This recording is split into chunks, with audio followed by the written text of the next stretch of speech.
Good evening, everybody. Welcome to today's daily devotional. I apologize for the slightly late start this evening, about 2 minutes late here. So our daily devotional today is going to come from Matthew chapter 14, Matthew chapter 14. The situation in Matthew chapter 14, Jesus has just performed a miracle with the bread and the fish. And in Matthew chapter 14, fed the multitudes. And we find immediately in verse 22, Jesus made his disciples get into the boat and go before him to the other side while he sent the multitudes away. Then when he had sent the multitudes away, he went up on the mountain by himself to pray. And when evening came, he was alone there. But the boat was now in the middle of the sea, tossed by the waves, for the wind was contrary. Now in the fourth watch of the night, Jesus went to them walking on the sea. So, verse 25, Matthew records what must have been, it's one verse, but it describes Jesus walking on the sea as if it's just something that Jesus did. Whether or not this is the only time this happened or Jesus, had done this before or will do this again, we don't know. But Matthew, it's almost very casual in his recording of it. This is extremely supernatural. And he's just out there walking on the sea. And already, obviously, the storm is going on, or at least the winds are contrary and the waves and so forth. And so here's Jesus just, walking on the water during a storm. And in verse 26, when the disciples saw him walking on the sea, they were troubled, saying it is a ghost, and they cried out for fear. So keep in mind that Jesus, especially from a distance, it would be hard to tell it was Jesus. Also the fact that it's at night, all right? Also the fact that it's in a storm. If you imagine that maybe there was lightning or something like that may have lit up the sky at certain points, they would see a form, perhaps, in the distance walking on the water. And so you can understand why they'd be afraid. Okay, this isn't particularly silly of them. In fact, if anything, it's more understandable than perhaps most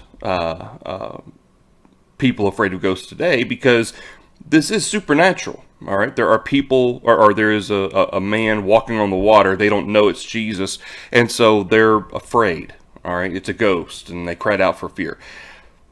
I don't blame them. All right, if you'd never seen anything like that before and didn't know Jesus could walk on water, and they're in the middle of a storm and it's at night and all you see is this figure out on the water, you're like, yeah, I could see that. Verse 27. But immediately Jesus spoke to them, saying, "Be of good cheer, it is I. Do not be afraid." And Peter answered him and said, "Lord, if it is you, command me to come to you on the water." Typical Peter. Okay, so in verse 27, Jesus calls out. Now, apparently he's not very close to the boat yet, because they're not actually able to visually verify that it's Jesus, which is what prompts Peter to say, "If it is you, command me to come out on the water." And so when Peter, of course, Peter being at least in his youth, being the hot-headed character that he is, he's kind of the first one to jump into everything. Peter says, all right, well, if it is you, let me come out on the water. So I wouldn't really call this a test. I don't really think Peter's testing Jesus in any way. It's not. I don't think it's that. I think it's just Peter being Peter. Okay, that's just kind of the way he is. Verse 29. So he said, "Come." And when Peter had come down out of the boat, he walked on the water to go to Jesus. So what often gets forgotten or kind of covered in the rest of the account here is the fact that a lot of times people say, well, there was only ever one person who walked on water. Technically, that's not true, at least as far as we know. It was Jesus and Peter. Now, obviously, Peter didn't do it of his own power. It was the power of Jesus that enabled Peter to walk on the water. But it's often kind of missed here is that Peter is walking on water. Now, that doesn't mean anything in terms of Peter being special or Peter from henceforth having the superpower of walking on water. That's not what that means. It's just the fact that through the power of Jesus, Jesus wasn't the only one to walk on water. He enabled Peter to do so. So, verse 30. But when he saw that the wind was boisterous, he was afraid, and beginning to sink, he cried out, saying, Lord, save me. I'll come back to that in a second. Verse 31. And immediately Jesus stretched his hand and caught him and said to him, O ye of little faith, why did you doubt? And when he got into the boat, the wind ceased.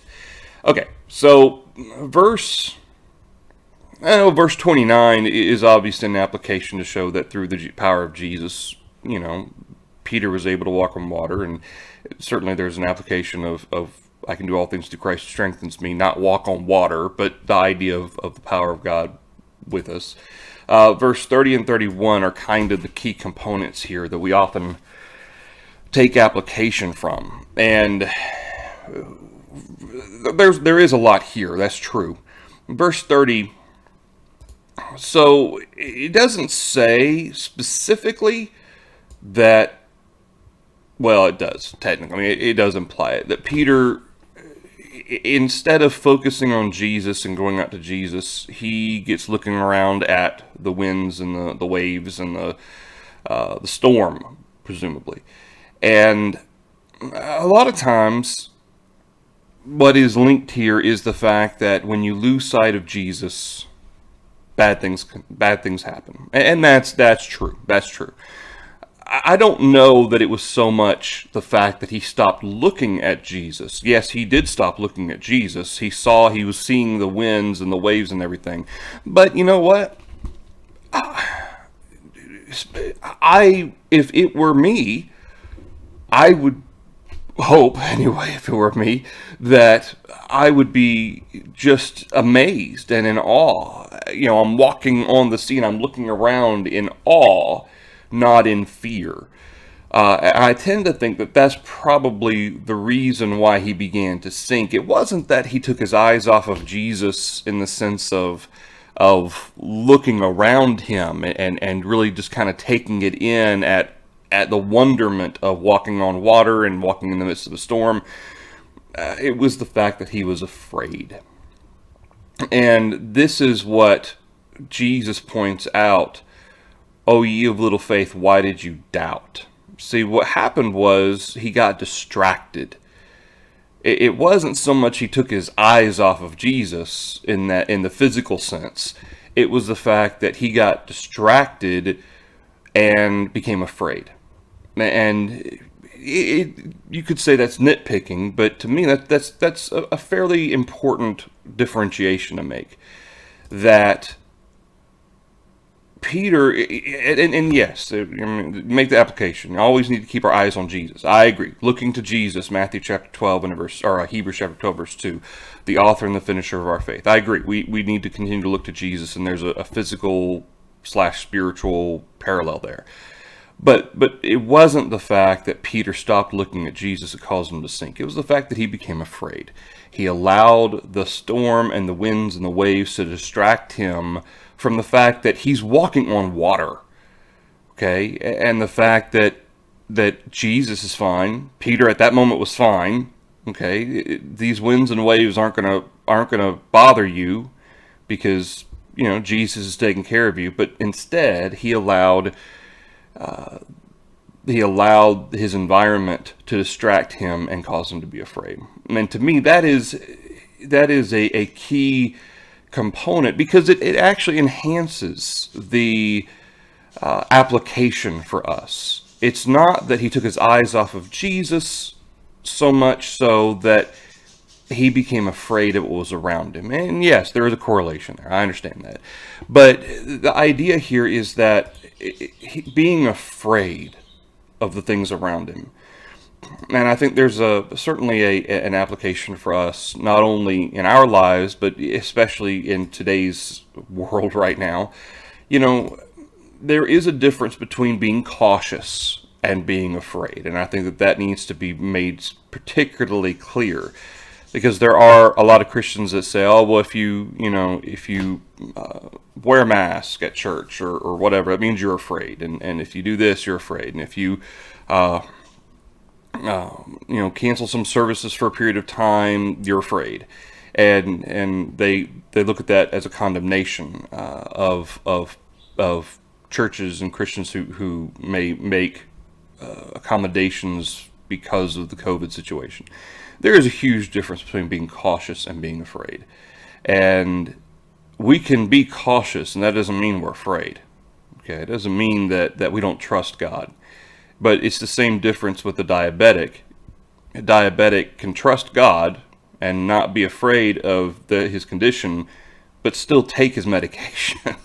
Okay, God expects us to have common sense, and he expects us to do those things to help ourselves. Okay, there are certain things we can do to help ourselves. Well, it's the old saying, God helps those who helps themselves. And God doesn't just expect us to sit there or to say, well, nothing will happen. I'll stick my hand in a viper den here. That's not how that works. But even more broadly than that, the fact that life can be very distracting. And especially when sorrowful events or difficult events happen, it can be easy, maybe not so much to become even afraid, but again, distracted. And having that burden of anxiety, of worry, as if ultimately it causes us to, or it can cause us to no longer trust God as absolutely as we should. And again, we do what we can do to take care of ourselves, take care of our families, but there's only so much we can do. And beyond that, we have to trust God. And I think this is part of that application here from this account is that, yes, keep your eyes on Jesus. That's obviously, yes, that's true.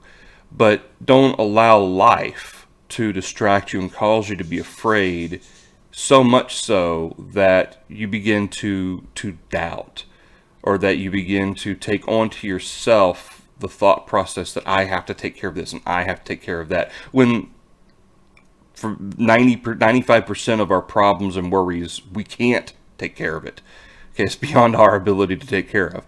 And so when Jesus responds here in verse 31, or when Peter says, Lord, save me, commendably, and it makes sense. Lord, save me, he's beginning to sink, okay?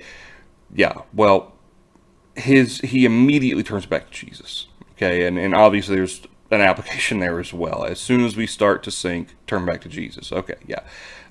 And obviously there's the faith of Peter in the sense that he understood that the Lord can save him. Okay, the Lord has the power to save him. Lord, save me. Immediately Jesus stretched out his hand and caught him, which goes to show again that Jesus will always be there for those who call to him.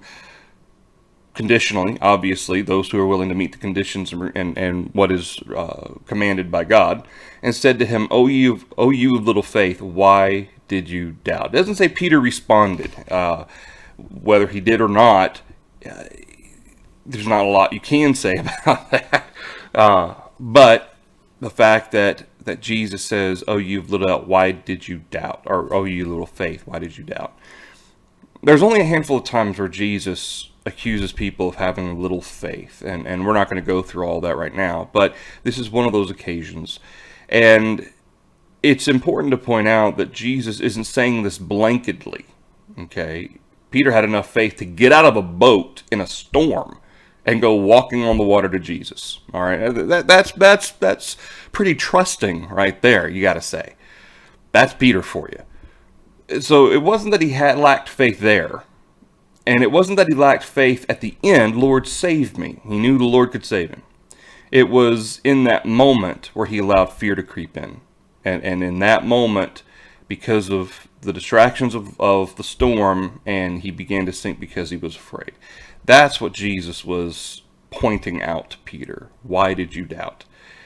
Everything else, bookended, there was faith. Okay, there was trust. But then doubt creeped in. And it goes to show that there are times in our lives where we, even though it may be bookended by trust and faith, there are times where maybe doubt creeps in, and we have to be careful. We have to be mindful, because it can creep in very easily, very quickly, just like for Peter.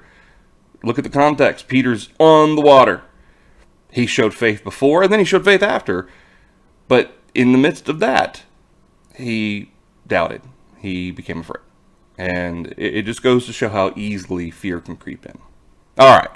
I didn't really mean for that to become a comprehensive look at the account of Jesus walking on the water there, but I kind of wanted to focus on the fact that there was, that he became afraid, and that's what caused him to sink.